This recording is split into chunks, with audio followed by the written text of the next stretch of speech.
नमस्कार, आप देख रहे हैं स्टार सिटी न्यूज़। मैं इस वक्त मौजूद हूं राजेंद्र नगर विधानसभा के नरैना वार्ड 104 में।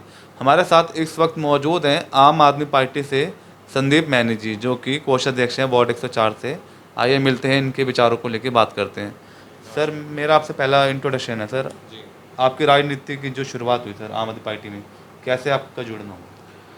जी, आम आदमी पार्टी बनने से पहले मतलब मैं समाज के प्लेटफॉर्म जैसे आरडब्ल्यू हो गई, मार्केट एसोसिएशंस हो गई, इन सब के साथ मेरा जुड़ाव धीरे धीरे शुरू हुआ कि मैं भी, क्योंकि मैं राजनीतिक परिवार से नहीं आता, तो हमें बस ये था कि समाज में कुछ बेहतरी के लिए कुछ काम करते हैं।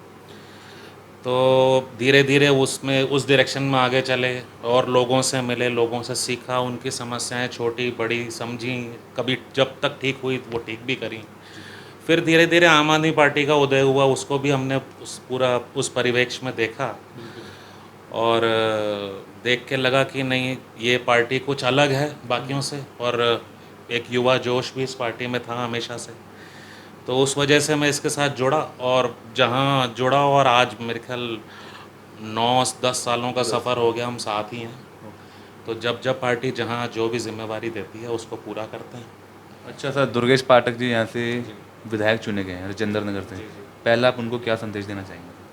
जी, दुर्गेश भाई हमारे सबके आदरणीय भाई की तरह हैं, और मैं इनफैक्ट हम एक ऐसी यूनिक पोजीशन पे हैं जहाँ पर हमने पहले विजेंद्र गर्ग जी के साथ भी काम करा, उसके बाद राघव चड्ढा जी के साथ भी काम करा, और अब दुर्गेश भाई के साथ भी काम कर रहे हैं। और दुर्गेश भाई की पर्सनालिटी, कहीं हर एक की पर्सनालिटी अलग अलग होती है, इनकी पर्सनालिटी भी बहुत अलग है। वॉल्टियर्स के साथ बैठना, और जैसे अगर किसी रेसिडेंट की कोई प्रॉब्लम है, कोई निवासी की कोई प्रॉब्लम है, तो मेरे को नंबर दो, मैं खुद बात करता हूँ। और हमारे लिए दुर्गेश भाई हमेशा, जितने 8-10 साल हमने इनको जाना है, हमारे लिए तो ये एकदम ऐसे थे कि भाई साहब के तो बहुत बड़े आदमी हैं। और जब वो आप अपने विधायक की कुर्सी के ऊपर आते हैं और सभी लोगों से एकदम दिल से दिल मिलाकर बात करते हैं, तो हमें भी बहुत सीखने को मिलता है कि अगर बनना है तो ऐसा बनना। चड्ढा जी के समय में सर क्या काम हुए थे और आगे उनकी क्या प्लानिंग्स हैं अपने राजेंद्र नगर विधानसभा को लेकर? देखिए, राघव चड्ढा जी जब आए तो हमें तो बहुत खुशी थी। हम उनको हमेशा, हम भी टीवी पे देखते थे, उससे भी जानते थे। आईटीओ वगैरह ऑफिस में मिलते थे, लेकिन आम तौर पे हम टीवी पे देखते थे कि भाई इनका बोलने का लहजा कितना बढ़िया है, इनसे हम इतना ही सीख लें, ये भी बहुत है। तो फिर उसके बाद हमारी किस्मत अच्छी हुई, वो हमारे यहाँ से विधायक आए। फिर उनका काम करने का तरीका भी बहुत अलग था, बहुत अच्छा था, उनसे बहुत चीज़ें सीखते थे। तो उन्होंने जितने काम करे यहाँ पर, जैसे जितनी सड़कें बननी हैं यहाँ पर, उन सारी सड़कों के अंदर इंटरेस्ट लिया। फिर उसके बाद जब वो आए तो अनफॉर्चुनेटली उस टाइम कोविड भी शुरू हुआ। उन्होंने हमारे साथ कंधे से कंधा मिलाकर उन्होंने हमारे साथ कोविड के अंदर सारे लोगों की परेशानियों को समझा। जिसको जो चाहिए, हम उनको रात को 12 बजे भी फ़ोन करते थे, तो हमें यह पता होता था कि वो फ़ोन उठाएंगे और उसके बाद वो चीज़ पूरी हो जाएगी। तो होता है ना, जैसे कोई बंदा परेशानी में है, वो हमें फ़ोन कर रहा है, हम बड़ी उम्मीद से अपने विधायक, अपने भाई को फ़ोन कर रहे हैं। अगर फ़ोन ना उठाए तो हमारा कितना दिल दुखेगा, और हम आगे जवाब क्या देंगे रहने वाले जिसने फ़ोन करा, जो वैसी ही परेशानी में है। अच्छा, आगे पाठक जी जैसे जीते हैं, लोगों में कंपेनिंग कर रहे थे क्लस्टरों में, क्या समस्या नज़र आ रही थी वहाँ पर? क्लस्टर्स के अंदर मोटा मोटा समस्या बहुत सिंपल सीधी थी। वहाँ पर पानी की दिक्कत थी। मैं आज भी वहाँ पर देखता हूँ कि वहाँ पर पानी के इश्यूज़ कभी कभार होते हैं। और मोटा है उनके पास वहाँ पर सब चीज़ें, गंदगी, पानी, ये उनकी मुख्य समस्याएं मेरे को लगती हैं। जब भी मैं उन क्लस्टर्स के अंदर जाता हूँ, तो यही दो मुख्य चीज़ें मैं वहाँ पर देखता हूँ हमेशा, कि है सब कुछ यहाँ पर, लेकिन कुछ भी ऑर्गेनाइज्ड नहीं है। अगर ऑर्गेनाइज्ड हो तो उनकी ज़िंदगी भी और थोड़ी बेहतर बन पाए। तो पाठक जी ने क्या उनके लिए सोचा आगे, इस तरह की जो समस्याएं बनी हुई हैं, क्या इसका सोल्यूशन होना चाहिए था? पाठक जी के लिए तो जब भी मैंने उनको, जैसे अभी पीछे मैं एक जगह दौरा करा था, यहीं पास ही इंदरपुरी वार्ड में था वो, लेकिन क्योंकि मैं अपने दोस्तों के, अपने दूसरे पार्टी कार्यकर्ताओं के साथ था, तो मैं वहाँ पर चला गया। तो वहाँ पर एक डूसप का एक वॉशरूम था, टॉयलेट कॉम्प्लेक्स। तो उस टॉयलेट कॉम्प्लेक्स के अंदर जैसे कुछ दरवाजे टूटे हुए हैं या कोई छत ख़राब है या कुछ है, तो मैंने उस टाइम सबसे पहले वहाँ से उनसे पूछा कि आपका ऑफिसर कौन है, ऑफिसर से बात करी। फिर उसके बाद मैंने दुर्गेश भाई को बोला, मैं दुर्गेश भाई इनके लिए ये चीज़ करनी है। उन्होंने उसी टाइम बिना मेरे ख्याल से बिना 1 मिनट भी गवाए उन्होंने उस ऑफिसर से बात करी। आज उनकी प्रॉब्लम्स या तो रिज़ॉल्व हो चुकी हैं या रिज़ॉल्व होने के रास्ते में हैं। तो ऐसे ही पानी के लिए और सीवर के लिए भी हम वहाँ पर बहुत काम कर रहे हैं, कोशिश कर रहे हैं पूरी की पूरी कि किसी तरीके से वक्त के साथ साथ वो चीज़ें ठीक हो जाएं। अच्छा संदीप जी, आपकी प्रोफाइल क्या है, आप कुछ आपके बारे में जानना चाहेंगे? जी, मैं एक बिज़नेस फैमिली से हूँ। मैं मशीनें बनाता हूँ, एयर कंप्रेसर्स कहते हैं उनको। और फिर मेरा एक सेकेंडरी बिज़नेस है कॉफ़ी शॉप्स का भी।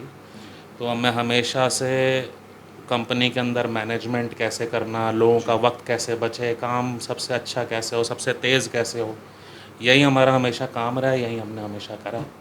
तो आपने सर जो समाज के लिए आपने जो बेड़ा उठाया अभी तक, क्या क्या काम किए हैं कुछ आपने? जी, सबसे प्राइमरी तो मैं आरडब्ल्यूए का यहाँ का प्रेसिडेंट हूँ अपने ब्लॉक का। यहाँ पर जैसे दिल्ली के अंदर हमें स्कीम मिली कि सीसीटीवीज़ लग रहे हैं दिल्ली गवर्नमेंट के, हमने वो वहाँ यहाँ पर लगवाए। एडिशनली आरडब्ल्यूए के थ्रू हमने पब्लिक से फंडिंग लेकर वो और ज़्यादा तेज़ी से और ज़्यादा उस नेटवर्क को फैलाया। फिर उसके बाद स्कीम जैसे दिल्ली गवर्नमेंट की आई कि हमें स्ट्रीट लाइट्स मिल रही हैं, हमने नारायणा विहार, नारायणा गाँव, नारायणा वार्ड में बहुत लगवाई, मतलब दौड़ दौड़ के दोपहर में लगवाई। फिर उसके बाद तब भी मुझे ऐसा लगा कि यार पब्लिक कहीं ना कहीं छूट रही है। क्योंकि जब हमने, जैसे हम उस टाइम बोलते थे कि जी आपको स्ट्रीट लाइट लगवानी है, अपने डॉक्यूमेंट्स दे दीजिए, तो लोग थोड़ा सा ना हिचकिचाते थे कि यार एक लाइट के लिए मेरे डॉक्यूमेंट क्यों ले मांग रहे हो। तो कुछ लोग रह गए उस वजह से। लेकिन जब वो प्रोजेक्ट फ़ेज़ 1 फ़ेज़ 2 उसके कंप्लीट हो गए तो लोगों ने फ़ोन करने शुरू करे। Okay sir. तो मैंने कोशिश करी कि एज़ अ पायलट प्रोजेक्ट मैं अपने ब्लॉक में क्यों नहीं शुरू करता। तो फिर उसके बाद हमने आरडब्ल्यूए के सहयोग से पूरी मीटिंग के अंदर डिसाइड करके यहाँ पर बहुत सारी स्ट्रीट लाइट्स लगवाई।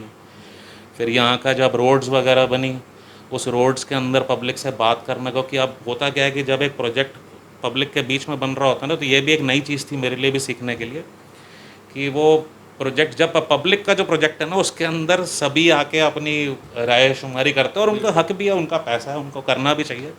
लेकिन हर एक चीज़ कभी कभार प्रैक्टिकली पॉसिबल नहीं भी हो पाती। तो अफसरों को, कॉन्ट्रैक्टर्स को, एमएलए ऑफिस, रेसिडेंट्स को, इन सबको आपस में मिला जुला के कम्युनिकेट करवाना और एक अच्छा प्रोजेक्ट कंप्लीट हो, वो सब चीज़ें करना। तो ये रोड वगैरह बनाना, पार्किंग मेंटेनेंस, और आगे नारायणा विहार के अंदर भी दिन रात किसी ना किसी की कोई प्रॉब्लम आती है, उसको रिज़ॉल्व कराना। अगर नहीं आती तो उस चीज़ को सीखो, और अगर आती है तो उसको रिज़ॉल्व कराओ। और अब इतने सालों में भगवान की इतनी दया है कि हम कम से कम, मैं नारायणा वार्ड और राजेंद्र नगर विधानसभा के लिए इतने लोगों को जानता हूँ कि मोटा मोटा 80-90% हम हर सारी प्रॉब्लम्स में अपने टेबल से रिज़ॉल्व कर सकता हूँ। अच्छा, अभी एमसीडी के भी पार्षद अभी नहीं है सर, अभी समय पूरा हो चुका है, तो कहीं ना कहीं दिक्कतें आती होंगी, परेशानियाँ लोगों को, तो किस तरह से मैनेज कर कर पाते हैं? जी, दिक्कतें तो डेफ़िनेटली आती हैं। अब मेरे को भी अब 8-10 साल ऐसे लीडरशिप रोल्स के अंदर हो गए। आज की डेट में अगर कोई प्रॉब्लम आती है तो हमें भी 2 बार सोचना पड़ जाता है कि यार कौन सा ऑफिसर होगा, कैसे होगा। 1 डेढ़ दिन लग जाता है उसका नंबर ढूंढने में, उस तक पहुँचो, उनसे बात करो। अच्छा, ऐसा नहीं है कि मैंने कभी ऐसा कोई ऑफिसर नहीं देखा जिसके तक मैं पहुँचा हूँ, उससे प्यार से बात करी हो, फॉलो करें और उसने काम ना करा हो। ऐसा कोई ऑफिसर मैंने नहीं देखा। हाँ जी। लेकिन उस ऑफिसर तक पहुंचना ही और उस प्रोसेस को समझना ही बहुत बड़ा टास्क है, बहुत चैलेंज है वो। तो जो गरीब आदमी है, जो परेशान, रोज़ 15 मिनट, 20 मिनट, आधा घंटा परेशान हो रहा है, लेकिन वो कहाँ से वक्त निकालेगा कि किसी को ढूंढे। इसीलिए ही पार्षद वगैरह होते हैं। संदीप मैनी जी, एक छोटा सा, एक दर्शकों को कोई एक छोटा सा मैसेज देना चाहेंगे आप? मेरी सभी दर्शकों से गुजारिश है कि आप आम आदमी पार्टी के साथ आएँ। मेरा इस पार्टी पे बहुत भरोसा है, मैंने इस पार्टी को काम करते देखा है। और इसके अंदर आप सभी आएँ, आपको बड़ी इज़्ज़त से हम अपना आपका स्थान देंगे और आपको भी आपकी ज़िम्मेवारी देंगे। जिस हिसाब से जो भी आपको जितना भी वक्त देना हो, मैं कम से कम आप हफ्ते में 1 घंटा दें, आधा घंटा दें, 10 मिनट दें, समाज के लिए अगर देना चाहें तो हमारे दरवाज़े हमेशा आपके लिए खुले हुए हैं। हम आपके साथ मिल के ही समाज का परिवर्तन कर सकते हैं और उस करेंगे। धन्यवाद। तो यह हमारी सीधी बात संदीप मैनी जी से। स्टार सिटी के साथ मैं जितेंद्र गुप्ता।